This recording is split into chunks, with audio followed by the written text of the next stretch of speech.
बिस्मिल्लाहिर्रहमानिर्रहीम। कैसे हैं आप सब लोग? खैरियत से हैं? अब्दुल्ला 9.0 के एक और एपिसोड में आपका खुशामदीद करता हूं। आज आपको एक छोटा सा वाक़या सुनाता हूं। सबसे पहले मैंने अपने बेटे से ना वादा किया कि मैं तुम्हें ना स्कूटी लेके दूंगा। तो मेरे बेटे ने कहा कि ठीक है, लेकिन कब लेके देंगे पापा? तो मैंने कहा देखो, अभी जो है ना वो मेरे पास पैसे नहीं हैं।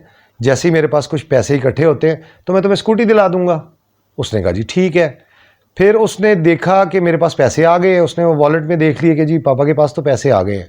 उसने क्या किया, उसने फिर मुझे एक दो दफ़ा प्यार से कहा, मैं नहीं माना। फिर उसने अपने चचा के साथ शिकायत की कि अंकल अंकल देखें ना, ये जो है इन्होंने मुझे स्कूटी लेके देनी थी और इन्होंने मेरे से वादा किया था और अब जो है ये मुझे स्कूटी नहीं लेके दे रहे और जो है अपने वादे से मुकर रहे हैं। ये कानून की और आइन की पासदारी नहीं कर रहे। तो जो है ये इन्होंने मुझे मेरी ख्वाहिशों को यहाँ यरगमाल बना के रखा हुआ है और मैं जो है ये अब जो है वो इनके पास पैसे आ गए हैं तो इनके पास कोई वजह नहीं है मुझे इनकार करने की। मुझे जाने दें, मुझे स्कूटी लेने दें। ठीक है, तो इसी से ही मिलती जुलती मैं आपको जो है वो एक वीडियो अभी दिखाने जा रहा हूँ। ये आप ज़रा वीडियो मुलाहिजा कीजिए। बिस्मिल्लाहिर्रहमानिर्रहीम। अब 3 घंटे हो गए हैं। 3 घंटे से मुझे इन्होंने यहाँ रखा हुआ है अदालत के अंदर, जाने नहीं दे रहा है। कभी कोई बहाना मारते हैं, कभी कोई बहाना मारते हैं। मैं आज सारी कौम को कह रहा हूं कि अदालत ने मुझे हर जगह बेल दे दी है। मेरे ऊपर अब कोई केस नहीं है, मैं आजाद हूं। उसके बावजूद इन्होंने मुझे यहां किडनैप किया हुआ है, जबरदस्ती रखा हुआ है। मैं सारी कौम को आज ये बताना चाहता हूं कि इनकी बदनीयती है, ये फिर से कुछ करना चाहते हैं। सारी कौम तैयार हो जाए कि एक जब अदालतों के फैसले नहीं माने जा रहे, जिस मुल्क के अंदर कानून की हैसियत ही खत्म हो गई है, तो अवाम को पुरअमन एहतजाज करना चाहिए। नहीं तो हम भेड़ बकरियां बन गए हैं। अब जब आइन की भी कोई परवाह ना हो, जब कानून की भी परवाह ना हो, जो ताकतवर हो जो मर्जी चाहे कि अदालत ने फैसला कर दिया कि मैं आजाद हूं। 3 जजेस ने हाई कोर्ट के फैसला किया है, उसके बावजूद मुझे यहां रोका हुआ इन्होंने पिछले 3 घंटे से। मैं सारी कौम को अभी बता रहा हूं, आप पुरअमन तरीके से एहतजाज के लिए तैयार हो जाए। आपने वीडियो देखी होगी और आपको ये वीडियो जो अभी मैंने आपको कहानी सुनाई, आपको ये वीडियो बिल्कुल उस जैसी लगी होगी। ऐसे ही है? अगर ऐसे ही है तो कमेंट में बता दें कि वाकई में ऐसे ही है।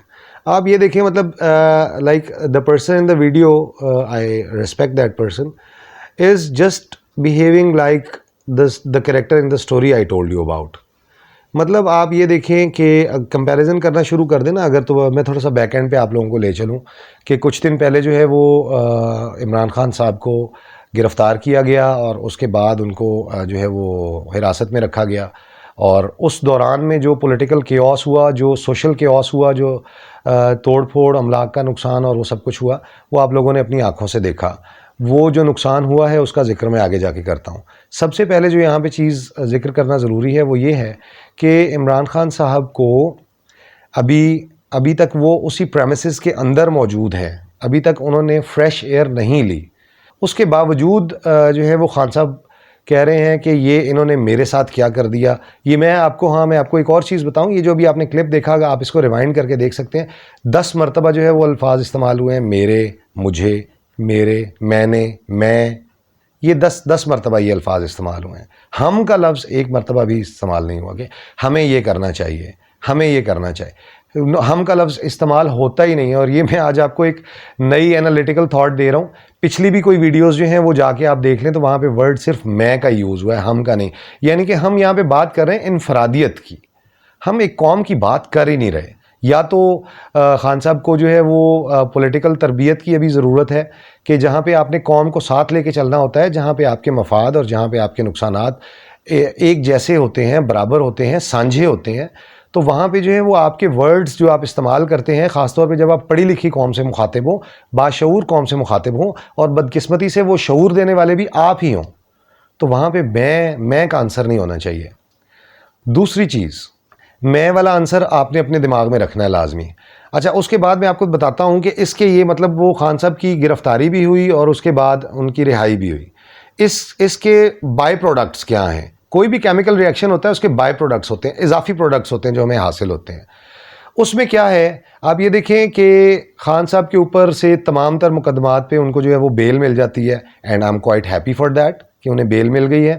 उनको एक मुद्दत दे दी गई है कि इस मुद्दत तक उनको किसी भी मुकदमे के अंदर गिरफ्तार भी नहीं किया जाता। I also appreciate that.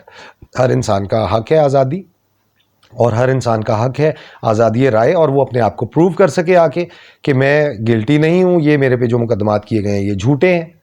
ठीक है, अब इसके जो बाय प्रोडक्ट्स हमें हासिल हुए हैं ना फ्रेंड्स, उन बाय प्रोडक्ट्स को आप ज़रा देखें। नुकसान जो है वो दो तरह के होते हैं, एक काबिल तलाफ़ी नुकसान होता है, एक नाकाबिल तलाफ़ी नुकसान होता है। जो काबिल तलाफ़ी, जो रिकवरेबल लॉसेज है, वो ये है कि मोटरवे पे किसी इंटरचेंज का जल जाना रिकवरेबल है, किसी बिल्डिंग का टूट जाना रिकवरेबल है, जीएचक्यू के पिलर्स का टूट जाना रिकवरेबल है, गाड़ी जल जाना रिकवरेबल है। नो डाउट गाड़ी के ओनर के लिए बड़ा झटका है, नुकसान है, लेकिन येट रिकवरेबल है।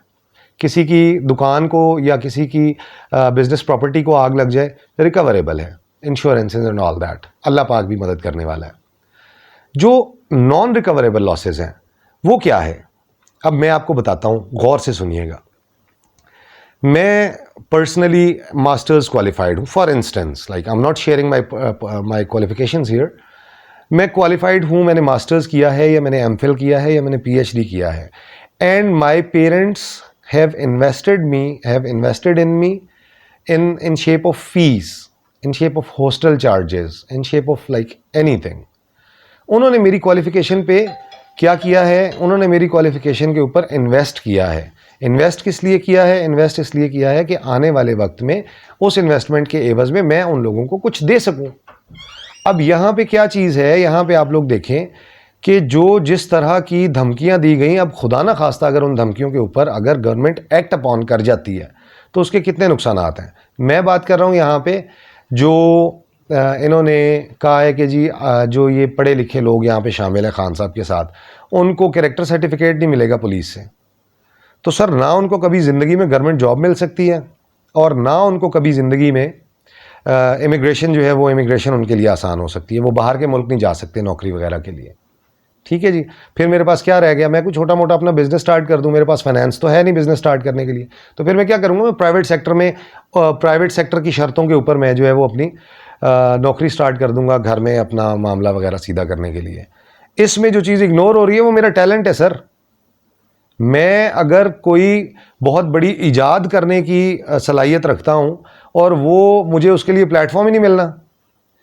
आपने जो गलती की है वो ये है कि आपने पढ़े लिखे नौजवानों को इस्तेमाल करके, मैंने प्रीवियस वीडियो में पॉलिटिकल हिप्नोटिज्म की एक टर्म का यूज़ किया है, एंड आई होप अगर वो आपने वीडियो देखी है तो आपको उसकी समझ आ गई होगी बेसिकली, क्योंकि मैंने आपको पहले ही बताया कि यहाँ पे मैं लड़ाई करने या किसी ख़ास जमात को पॉइंट आउट करके और उसके ख़िलाफ़ तबसरा करने तो बैठा ही नहीं हूँ।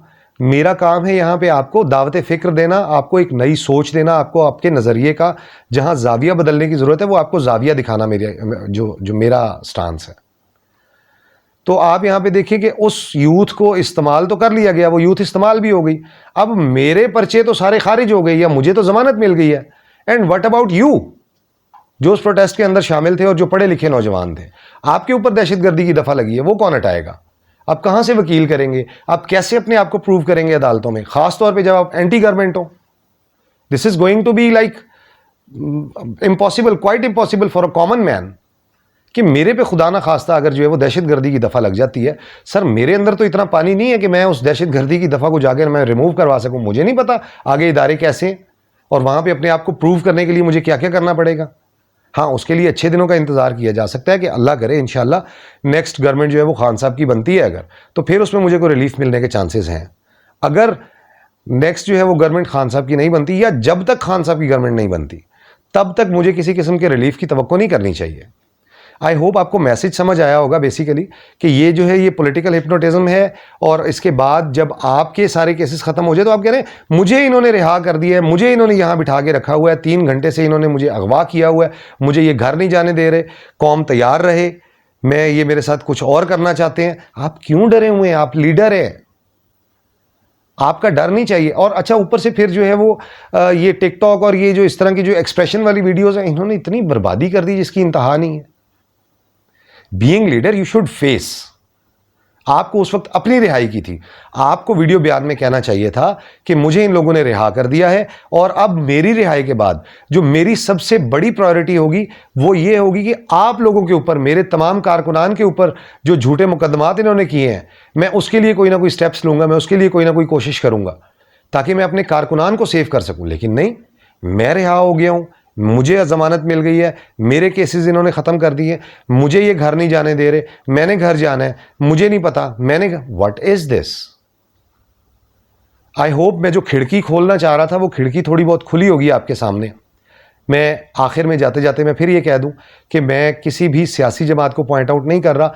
जो वो गलत करते हैं, नून गलत करती है, पीपी गलत करती है, मैं उसको भी कवर करूंगा। फिलहाल जो वक्त की ज़रूरत थी वो ये थी कि ज़्यादा बुरा और कम बुरा की गेम है असल में, अच्छा तो कोई है ही नहीं ना। तो इस वक्त अनफॉर्चुनेटली जो ज़्यादा बुरा है उसके बारे में आप लोगों को बताना ज़्यादा ज़रूरी है। जो कम बुरा है, बुरा तो वो है। आई होप मैं जो डिलीवर करना चाह रहा था वो आप लोगों तक पहुंचा होगा, बग़ैर किसी सियासी जमात की हम उसको क्या कहेंगे कि बग़ैर किसी सियासी जमात का मैं हामी हूँ, बग़ैर किसी हिमायत के, बग़ैर किसी जानिबदारी के, गैर जानिबदार होगी। जो मैंने आपको बात समझाने की कोशिश की होगी वो आपको ज़रूर समझ आई होगी। मिलते हैं बहुत जल्द अगली वीडियो में। अपना ख्याल रखिएगा। अल्लाह हाफ़िज़।